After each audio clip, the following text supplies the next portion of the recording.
isang kaligayahan ng ilan ng isang malungkot na awit. Para sa mga puso na dugo, ito ang hulog ng langit.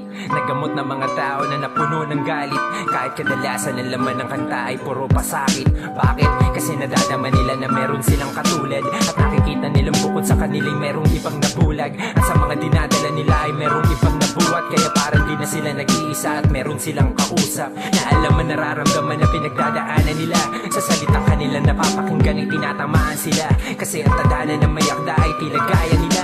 Kaya habang pinapakinggan, ang pinipigilan ay pinapalaya nila na tumulo na nakakatulong para kanilang mabawasan ang mga dalangin ng damdamin sa kanilang naranasan. Ginagamit nila ang awit para matakasan ang kulungan ng kalungkutan hanggang tuluyang magkapag-asa, makabangon mula sa kahapon at maghilom ang sugat. Tinuring nilang kaibigan, di man nila kilala kung sino may sulat. Nagpapasalamat sila sa kanta sapagkat sila dito'y namulat. Pero ba't sa pagbalik ng ligaya nila'y tila nalimot ng utak ang awit na minsan mag-isa naging karamay nila.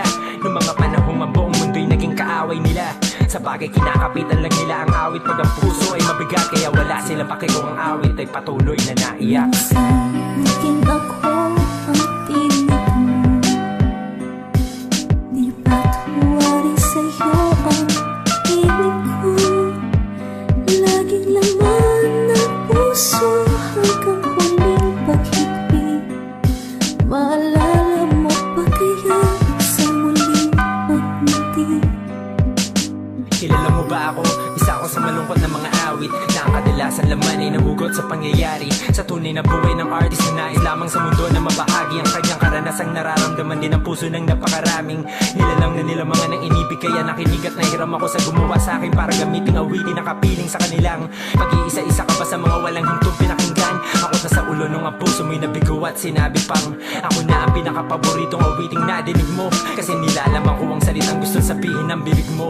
At napapagaan ko ang bigat na dalahin ng dibdib mo. Kaya ako ang awit na soundtrack mo palagi sa silid mo, na nakashare pa sa FB mo. At ang mga linya ko ang ginagamit mong pang status. Habang ang mga luha may naagos at ninanakit ang iyong nadarama. Nung nagdadrama ka diba ang inaawit mo ako? Pero bakit tinaboy mo ako at pinagpalit? Nung nakadinig ka na ng bago na isang tabi ako, hanggang tuluyan mo na nakalimutan na minsang naging ako. Ang awit mo, di mo ba alam hirap pa rin ako? At sa pagligaya mo, nanatili na isang api ako. Pero di mo kasalanan, sadya lang isa kong awit na nasulat. At nabuo ng puso na punong-puno ng sugat. Kaya mula noon hanggang ngayon ang pagdurusa ko'y hindi matapos. Hanggang ako'y malumat malaos ang pagluway patuloy sa pag-agos. Naging ako